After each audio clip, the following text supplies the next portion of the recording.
What's good to YouTube? It's your boy King2 Forex, and I'm back with another motherfucking video, man. Number one, do not ask me about my haircut. Number two, I just wanted to talk about a little bit about you need to identify your weaknesses. This goes in everything in life, but primarily since this account I'm doing trading and everything, I wanted to talk about in trading.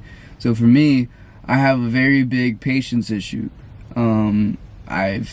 In the past, I just click sell or click buy because I thought it was going up or down, but I didn't realize that the market moves with time.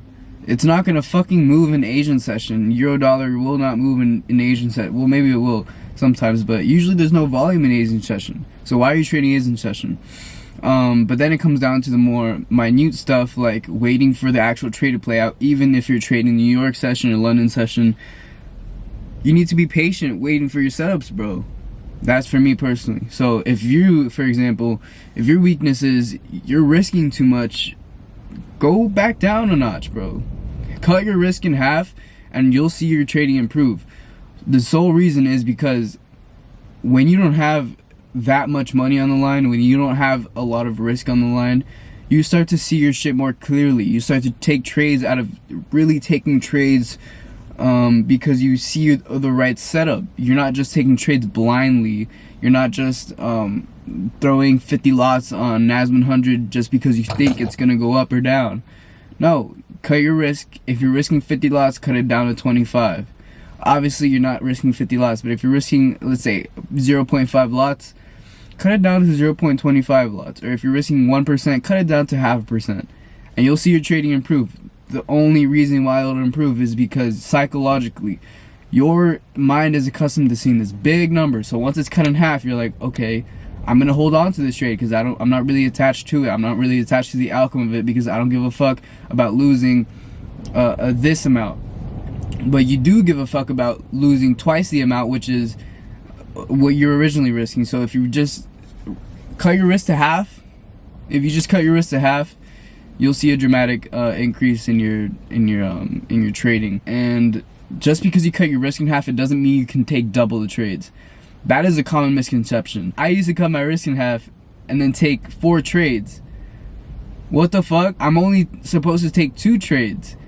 Right? The whole point in cutting your risk is to risk less in your whole trading session. So if you're cutting your risk in half, you should lose half of what you normally lose or win half of what you normally win. It's not, okay, I used to risk 1%, I'm only losing 2 trades a day. I'm only using 2 trades a day, I mean. It's not, okay, now I cut my risk in half and I can take 4 trades a day. That's bullshit. Don't do that shit. Another one, if you're impatient, bro, if you're impatient, just tape read the charts. Just tape read the charts. Don't take any trades. Just demo trade in your head. Don't even take a fucking demo trade. Just take mental trades. Have a mental stop loss. Take a mental TP, and don't be switching up like, oh no, I would have done this. I wouldn't. No. Once you have a bias, once you've entered your trade mentally, leave it. You're not changing bias. You're not doing anything. Obviously, unless you have a system in place that you can cut your losers, well, that's a different story. Bro, you have to identify your weaknesses or else you will keep getting cooked. So right now, you're not profitable. If you don't identify what you're doing wrong that's keeping you from being profitable, you're not gonna cross that bridge. You have to face your demons. This is kind of like shadow work, but for trading. It's kind of like shadow work for real. You have to face what you're really scared of. Like, okay, are you scared of the risk? Cut it in half. Are you impatient? Be more patient. Stop trying to be so black and white about your improvement in trading. You are gradually improving. Even if you don't see it, every day that you show up, you are gradually improving. It's not you're a profitable trader or you're not. It's how much are you losing or how much are you winning? How profitable are you? It's not I'm profitable. No, it's not you're profitable. It's how profitable are you? And once you realize that, your whole game changes. You feel me? There's a person walking by, so I'm gonna keep talking like nothing's happening. So, because that's just funny. Because this motherfucker was looking at me. I learned that shit from Alex Hormozy. Shout out to that guy, man. He's definitely improved my way of thinking and my way of approaching these markets, even though he's not a trader himself. So if you're really into like mindset shit and you really want to have a mindset shift, look into Alex Hormozi. So another thing that helped me identify these weaknesses that I had was taking notes while backtesting. It's ideal to take notes while you're live trading, obviously, but taking notes while backtesting definitely helps a lot. So I found that while backtesting, one of my very strong points are trading the 950 macro and obviously the 10 a.m. silver bullet, which are kind of intertwined right there. But those are my strong points. That I figured that out while I was backtesting. I was backtesting for like 2 hours straight, just taking notes. What am I doing? What am I doing right? What am I doing wrong?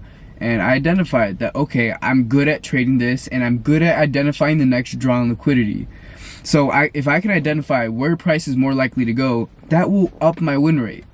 And by identifying that I'm good at that, by identifying that I know how to find where the price is more likely to go on the daily chart, on the weekly chart, on the 4 hour,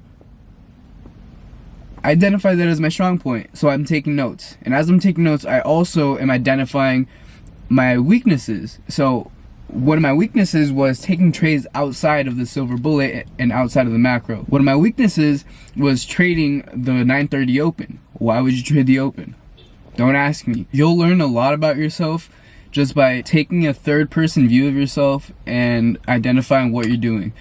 What are you thinking while you're in the trade? How are you managing this trade? Are you emotionally attached to it? Are you this? Are you that? Just find find your weaknesses. I can't tell you your weaknesses, bro. But find your weak points and switch them around. Try to do something about it. So me, I was trading outside of my actual trading session hours. I wasn't trading at the right time. So okay, what am I doing? I'm gonna trade at the certain time of day, and that's it. I'm not taking trades in or out of that time session. Period. I'm not doing that. If you really want to level up, you have to discipline yourself to these things. If you really want to level up, you have to identify what the fuck you're doing and really question yourself. Question everything about what you're doing. Obviously, don't go too deep to the point where you're just fucking retarded, but identify what you're doing. Just identify it. Identify it. Do everything you can to improve your winning trades and cut your losing trades. Obviously, you cannot cut all of your losing trades, bro, because they're just cost of business. But identify what you're doing. Just do it.